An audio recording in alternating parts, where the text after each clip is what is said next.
ये तो शिवसेना, वो तो बजरंग दल है, दुर्गा वाहिनी में शक्ति प्रबल है, प्रण विश्व हिंदू परिषद का प्रबल है, लक्ष्य पे रख तो ध्यान, अयोध्या करती है आह्वान। रविंद्र जैन के इस गीत में सबसे पहले शिवसेना को लिया गया था, क्योंकि शिवसेना का मतलब होता था एक तरीके से शिवसेना, बजरंग दल, प्रण विश्व हिंदू परिषद, दुर्गा वाहिनी, यानी कि शिवसेना दैट इज दहाड़ता हुआ शेर। शिवसेना मतलब शेर की बात, शिवसेना मतलब हिंदुत्व की बात, शिवसेना मतलब छत्रपति वीर शिवाजी महाराज की बात, शिवसेना मतलब बाला साहब ठाकरे हिंदू हृदय सम्राट की बात। लेकिन जैसा कि मैंने आज के अपने इस टाइटल में दिया है कि महाराष्ट्र की मुरझाई हुई राजनीति एक बार फिर से जीवंत होती है, और जीवंत करने के लिए जो केंद्र में आता है उसका नाम होता है राज ठाकरे। और आज का वीडियो खासतौर पर उन लोगों के लिए भी है जो लोग ये कह रहे हैं कि राज ठाकरे का ये एक स्टंट है, और राज ठाकरे जो स्टंट वो लगातार कई दिनों से करते आ रहे हैं, और किस तरीके से इस स्टंट के कारण से इससे पहले ही इवन राज ठाकरे महाराष्ट्रियनों के, मराठियों के मनों से उतर चुके हैं और अब वहां पर कोई जगह नहीं लेने वाले हैं। और इस बात को अगर सही मान लिया जाए तो किस कारण से शरद पवार और उद्धव ठाकरे जैसे लोग तिलमिला जाते हैं, राज ठाकरे की हर एक बात पर एक्ट करते हैं, और आज जो शरद पवार आज तक किसी तरीके से राज ठाकरे को सीरियसली नहीं लेने की बात कर रहे थे, उल्टा हो गया है, शरद पवार को ही सीरियसली नहीं लिया जा रहा है। ये सब बातें कैसी है, ये आज की वीडियो में आपसे चर्चा करने की कोशिश करूंगा। मेरा नाम है निधीश गोयल, आप देख रहे हैं जम्बू टॉक्स। बात ये है, शरद पवार ये वो नाम है जिन्होंने 2013 में, यानी कि 2014 का जो भारत के प्रधानमंत्री का चुनाव होना था, लोकसभा का चुनाव होना था, उस समय नरेंद्र मोदी जी ने 2013 में ही एक अच्छी खासी लोकसभा चुनावों के लिए प्रचार अभियान जो है वो शुरुआत कर दिया था। और तब शरद पवार ने ये कहा था कि मैं जो हूं ऐसा राजनीतिज्ञ हूं जो न केवल राजनीति करता है बल्कि खेलों पर भी ध्यान देता है, और मैराथन वाला जो एक बंदा होता है वो शुरुआत में धीरे धीरे जाता है, धीरे धीरे कदम बढ़ाता है, बहुत पीछे रह जाता है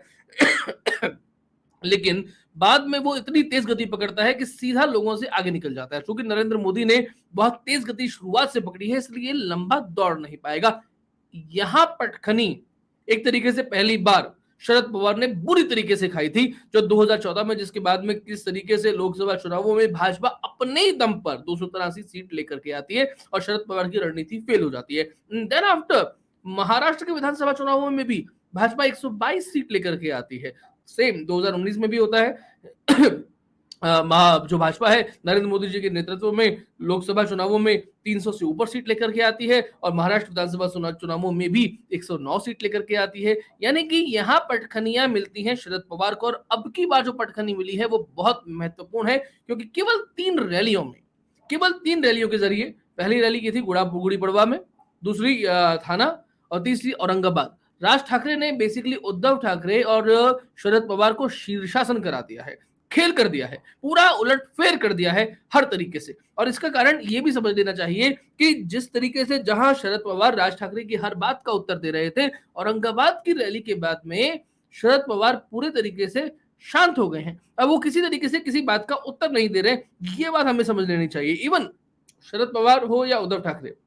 ये मानते थे कि एक शिवसेना है, एक एनसीपी है, एक कांग्रेस है, और एक है भाजपा। ये चार हिस्सेदार है। ये चार हिस्सेदार अपने अपने तरीके से राजनीति को घुमाएंगे, चलाएंगे, और महाराष्ट्र की राजनीति में इनका वोट प्रतिशत जो है वो जाएगा। लेकिन पांचवें हिस्सेदार के रूप में जिनको वो गिने नहीं रहे थे, जिनको वो कह रहे थे कि राज ठाकरे का तो दखल ही नहीं है, उनके लिए कुछ सीरियसली लेने की जरूरत नहीं है, उनकी बात को सुनने की जरूरत नहीं है, यहां पांचवा हिस्सेदार राज ठाकरे के रूप में आता है। और केवल आता नहीं है बल्कि पूरी धमक के साथ में आता है। और समस्या की बात यह हो जाती है कि सामने वालों को यह समझ नहीं आ रहा कि राज ठाकरे के साथ में बीजेपी की बैकिंग चल रही है, कुछ और बात है। बिकॉज राज ठाकरे ने यहाँ पर कंफ्यूज कर दिया है, क्योंकि ना बीजेपी कुछ बोल रही है, ना राज ठाकरे बीजेपी के बारे में कुछ बोल रहे हैं। बीजेपी बेसिकली बालकनी में बैठी हुई, एक तरीके से मान लीजिए मराठा मंदिर सिनेमा हॉल सबसे फेमस है मुंबई का, और वहां पर वो बालकनी में बैठी हुई पूरी तरीके से थिएटर का ड्रामा देख रही है। और राज ठाकरे के साथ में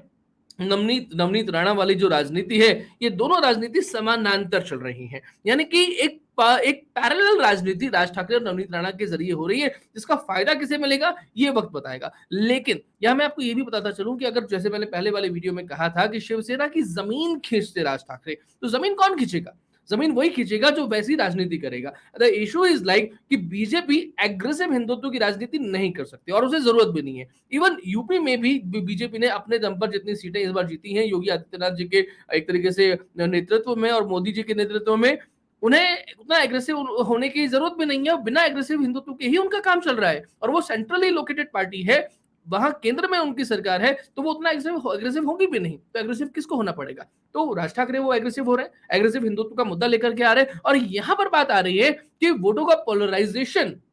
वो कैसे होगा, जहां हिंदू वोट, देखिए एग्रेसिव हिंदू जो है वो उसी को वोट देगा जहां पर उसका उग्र स्वभाव देखने को मिल रहा है, उसकी विचारधारा देखने को मिल रही है। वो इस बात से मतलब नहीं लेता है कि भैया आप जीतेंगे या हारेंगे, वो केवल ये सोच करके वोट देता है कि ये व्यक्ति हमारे हित के लिए खड़ा हो रहा है, ये व्यक्ति हिंदू हित की बात कर रहा है, अच्छा है बुरा है, क्या होगा क्या नहीं होगा, लेकिन मेरा सपोर्ट, अगर 1 लाख वोट भी होंगे और 1 लाख वोट में से 1 वोट भी से मिलेगा तो वो मेरा वोट होगा। एग्रेसिव हिंदुत्व वोटर ऐसा होता है, और वो राज ठाकरे को वोट देने वाला है। ऐसे में मुसलमान वोटर जो है वो बड़ा समझदार है, इस बात को आप भी अच्छे तरीके से जानते हैं, और ये साबित हो चुका है, चाहे पंजाब है या बंगाल है या उत्तर प्रदेश है। उत्तर प्रदेश में समाजवादी पार्टी को सीट मिलती है, बंगाल में तृणमूल कांग्रेस को सीट मिलती है, पंजाब में आम आदमी पार्टी को सीट मिलती है, ये वोटर उनके साथ में जाता है। ठीक वैसे ही वो ये समझ चुका है कि शरद पवार का समय जो है वो पूरा हो गया है, अब शरद पवार ये नहीं कह सकते कि अपना टाइम आएगा। वहीं पर शिवसेना ने उल्टा खेल खेला है, यानी कि शिवसेना को बहुत ज्यादा नुकसान नहीं होने वाला, क्योंकि जहां राज ठाकरे के पास में हिंदुत्व के वोटर आएंगे, ठीक वैसे ही शिवसेना के पास में मुस्लिम वोटर जाने वाले हैं, बिकॉज मुस्लिम वोटर को ये अच्छे से मालूम है कि भैया हमारी हनवा, हमारी लाउड स्पीकर को बचाने के लिए कौन खड़ा हो रहा है। गणेश उत्सव पर पाबंदी लगाई जा रही है, नवरात्रों के बारे में पाबंदी लगाई जा रही है। ये पाबंदी ठीक वैसे ही नहीं है जैसे स्टे होकर के आती है, लेकिन हाँ ये पाबंदी महाराष्ट्र के रहने वाले हिंदू लोग बहुत अच्छे से जानते हैं, और इस पाबंदी का कारण क्या है ये भी वो अच्छे से जानते हैं। इसलिए जहां मुस्लिम वोट उद्धव ठाकरे को मिलेगा तो हिंदू वोट यहाँ पर राज ठाकरे को मिलेगा। इसलिए पवार की तो चटनी बन गई है, यानी कि एनसीपी की तो चटनी बन गई है, उनको अब किसी भी तरीके से कुछ मिलने वाला है नहीं। तो हिंदू पोलराइजेशन राज ठाकरे, और Muslim polarisation goes to Uddhav Thackeray. अब यहाँ थोड़ी सी बात एक और कर लेते हैं, जिस तरीके से हम लोग ये जो बात कर रहे थे कि मोदी सरकार, हाँ जी हाँ, मोदी सरकार ने उद्धव ठाकरे को कभी सीरियसली नहीं लिया, और ठीक वैसे ही अब जो मैंने पहले शुरुआत में बात कही थी, यहां पर उस बात को एक बार फिर से रिपीट करता हूं कि अब शरद पवार को उसी पॉइंट पे सीरियसली नहीं लिया जा रहा है। ये बात आप इसको ऐसे भी समझिएगा कि संजय राउत के बारे में चाहे कोई कुछ भी कहे कि मुख्यमंत्री के बाद में वही मुख्य व्यक्ति है और वही सरकार चलाता आ रहा है, लेकिन संजय राउत के किसी भी स्टेटमेंट को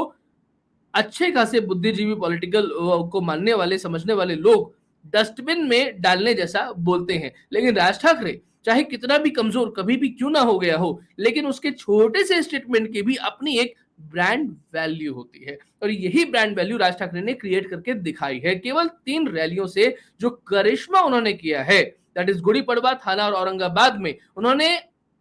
अर्श से फर्श तक का सफर उद्धव ठाकरे को और शरद पवार को दोनों को करके दिखा दिया है। अब देखना यह है कि नवनीत राणा और राज ठाकरे की ये समानांतर राजनीति किस तरीके से और चीजें लेकर के आती है। यहां पर मैं आपको ये भी बात बताता चलूं कि डर उद्धव ठाकरे को राज ठाकरे से भी पहले से लग रहा है, और इसका कारण यही है कि 2019 के बाद में जितने भी बाईपोल इलेक्शन होने थे, उद्धव ठाकरे यानी कि शिवसेना यानी कि अघाड़ी सरकार, उन्होंने वो नहीं करवाए। बहुत मुश्किल हुई उन्हें कि हम नहीं करवाएंगे। उन्होंने बार बार ये बात कही कि ओबीसी रिजर्वेशन जो है पहले उसकी बात करो, इवन बीएमसी के चुनावों को भी करवाने में उन्हें समस्या आ रही थी, इसीलिए वो खड़े होने में नाकाम हो रहे थे और लगातार उससे सरकाते जा रहे थे। अलग बात है कि नगर पालिका के चुनाव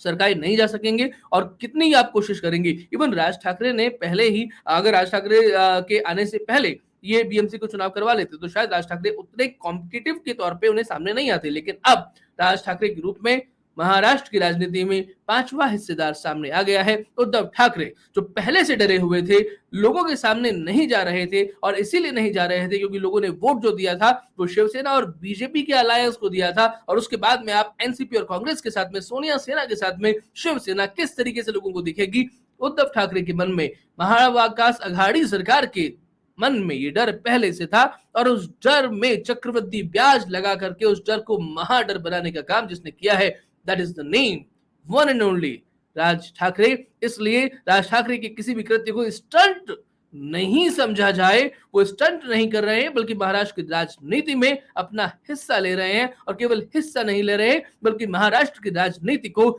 जीवंत कर रहे हैं जो मुरझा रही थी बहुत समय पहले से। मुझे लगता है कि बाला साहब ठाकरे किसी न किसी तौर पे खुश होंगे, क्योंकि बाला साहब ठाकरे के मतलब से देखें तो शिवसेना का मतलब है एग्रेसिव हिंदुत्व, शिवसेना का मतलब है शेर की दहाड़, शिवसेना का मतलब है छत्रपति शिवाजी महाराज की बात, शिवसेना का मतलब है